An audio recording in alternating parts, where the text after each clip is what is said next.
Hi there, this is Santiago Rialto, greetings from Costa del Sol, and today we are going to speak about one of the main dilemmas of the buyers here, go for resale or for new development. Recently I've been working with the client that was really struggling and I helped him to make this big decision, and there is not one real answer that fits everybody, resale or versus new builds, but it will depend on your priorities, and here's a breakdown to help you to decide the pros and cons of each of these options, and we are going to speak about it straight away.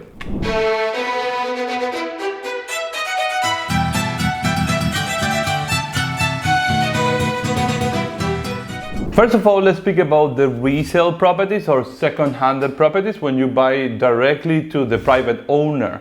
The pros that you can have on the resale properties, first of all, are the lower cost. The taxes for new developments is 10%, and the taxes for the resales, you don't pay the VAT like in the new developments, you pay the transfer tax, which is only the 7%. There is 3% difference in these taxes that you will pay. A second big pro about the resales is like they are often in desired areas. Costa del Sol is a well-developed piece of land in Spain, and there are certain locations like Benalmádena or Marbella that it's very well, pretty much everything is built and developed, and there's not much options for new developments. So if the location is something that is extremely important for you and you're willing to be in the city, so probably you can find more options on the resale market. Negotiable price is the third big pro for the resales as well. Not in every owner is really willing to negotiate in price. Actually, they're never willing to negotiate the price, but it's true that you're only about more or less about 10% in this movement of the price maximum that could help a bit with the cost as well. And the four big pros could be the move-in ready. The resales is always more or less maximum wait for 3 months. It's a very short operation to buy a property on a second-hand market. So these are the main advantages of going for the resale. When you go for the cons of the resale properties, first of all, you need a potential for renovation. You might need repairs. You always need to modernize or change the thing you don't like in the kitchen, and all these kind of things always cost money. Depending on the property, but some others needs like others, but also depends on who was the previous owner. When I used to work mainly more with resales, then I always look at who was the last person who was in charge of this property. The other part of the story is like the other cons is that the variety of the quality. Standards can diverse depending on the age of the previous owner, or depending of as well, it's not a specific standards of the properties back in the 80s or in the 90s like the properties we have nowadays. The limited choice of features, most of the developments we have in Spain, a big gap for construction since 2008 crisis until now, started again in 2017, 2018 when the construction started to really improve. But this 20 years gap make a massive difference, because back in the 2000s they don't have co-working, or they don't have infinity pools or communal areas like they do nowadays. So these facilities could be a big cons. You don't find that on the resale properties. The other big thing is that you don't have any guarantees for future defections or future problems. As soon as you sign in the notary and the apartment is yours, it's entirely your responsibility. You have nobody to call to claim about some kind of defection. When it comes to new developments, a big pros we find is like the modern design. This brand new, beautiful and modern, everything new is no doubt is a great pro. The second big thing is that the guarantees.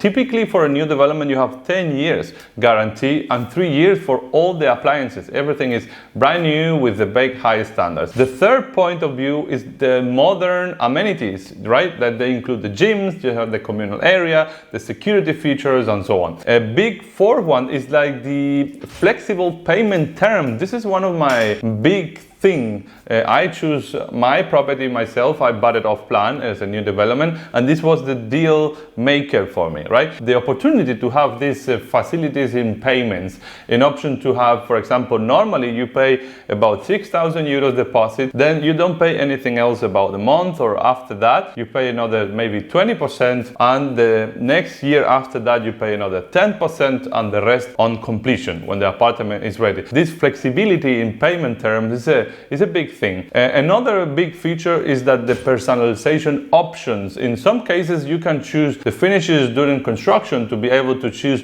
what's the color of the floor, what's the color of the walls, and so on. Obviously, you don't have that on the resale properties. You are always be stick to someone else, previous owner, what he decided and how to decorate the house. If personalization and customization is a big thing for you, probably a new development could be a big idea. The other big factor will be the higher value appreciation in the price. Okay, normally the new developments have like an appreciation in the price about 25 to 50% in appreciation, depending on the area which is located and so on, from the starting price when it was released on pre-sale to the turnkey key ready on completion, the official taxation. So it's a big difference, especially for investors that willing to have this commodity on price and terms and appreciation for their money. This is a very big pro. All right. Another big thing I believe in the new developments is like it's much easier to get a mortgage, right? Banks love new developments, basically because you only normally finance about the 70% from the contracted price, but the market value most likely grows through the time. So let's say if you reserve a property which is cost 300,000 and this is what you pay in the contract, you pay during construction the 30% of that, which is 100,000. Then when it comes the time when the apartment is ready, 2 years after that, the developer call you for the inspection and they also do a taxation of the property. They send an official tasador in Spain and they say, yeah, according to the market value in this area, this property costs nowadays about 400,000. Obviously, because you already paid 100,000 and your property the bank only need to give you a mortgage for the 200,000 left, right? And the property costs 400,000. For the bank is basically he is getting for giving you 200,000 actually the chance of the 50% of the real value of the house. So it's a big thing and it's one of the bigger pros for going for the new development. Now let's speak about the cons of the new development. First of all, it's a bit higher in price. It's true that recently I mentioned for my studies with other clients and doing constant market research that I do here on the Costa del Sol is, to be honest, not much different in price. To adjust the old resales to the modern standards in renovation, changing the kitchen and so on, and because most of the people are always willing they come from abroad, right? So I give you the money, you give me the keys, and that's all I want to hear. So the resales market is much more stressed, is much more, let's say, on demand, so the prices are trending to be much higher than the new developments. So there is not much different for real in price between resale and new developments. So it's a bit higher the cost, that's true, for the new development, but obviously something which is new will always be more expensive than something which is 30 years old. Location limitations for the new builds, I think, is a big con. There's the second cons from the new developments, and the location is always because obviously the areas which are already developed, the new developments most likely are outside the cities and the new neighborhoods and so on.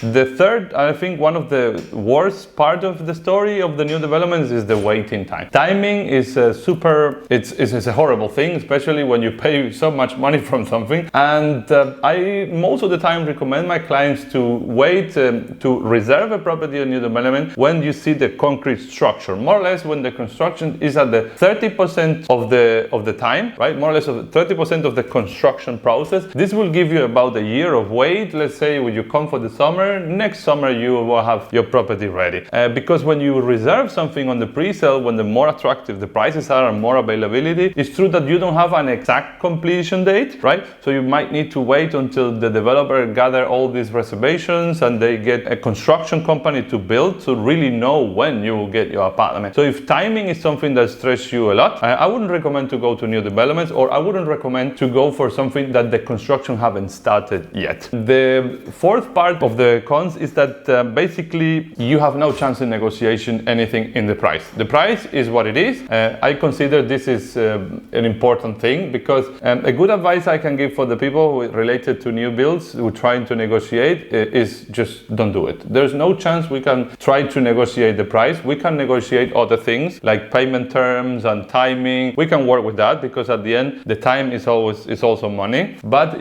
I had a case once with a client that he wanted to buy 2 penthouses together to join it and do one single property. So he made an offer to the developer that the price total was 1.3 and he made an offer for 1.2. And in some point the developer, they didn't like that at all. They not only don't accept the property, they rejected the offer and they blocked both properties from the market and increased the price to 1.5, right? This is, all the developers always have, they said if you want it, that's the price, 1.5. When you go for new developments, the developer has always like a plan for selling a certain amount of units according to the time, and if they are going too fast or they sell too many units, they can block completely the developers and all the sales. So if you see a price that you can find it interesting and you think it's a very nice, decent property, I would recommend just to pay and shut up, because you might lose completely the operation. In this case of the developments, we are not able to negotiate the price. We can negotiate other things, and I have a specific video about this, about new developments, that we can talk about it. So basically your final decision depends on your priorities, and here are a couple of factors to consider as well. You need to consider your budget, how strict you are with your budget. Are you open to increase it a little bit or move it a little bit? The second thing is like your desired location. Do you already have decided your specific location that you want to be, or how is it going with the surroundings or the less developed areas? The third thing is like your timeline. If you have a specific time that you're willing to retire or to move to Spain and you wanted to organize yourself to be able to have an exact date to move, that new developments could be a good idea. But if you're in a rush to get out of a place where you're right now, you're not comfortable with your life and you're not willing to wait 2 years, so obviously resale is the best option for you. The last thing is like your lifestyle. Did your modern amenities is something that is important for you? You need an interior pool or a heated pool, or you need something like decent air conditioner, which is also a bit of a problem in the resale property. So then these all factors will help you to decide what's the most important things for you, and as well, what are you going to do when you're here? Are you going to walk every day to the beach or play golf? And things like this will help you to decide. Okay? If you're willing to have a meeting with me, just write me down in the comments down here in the description. You can find the link to contact me, so we can schedule an online meeting and I can answer all your questions. Big greetings for Costa del Sol. This is Santiago Realtor. We'll see you on the next video. Bye then.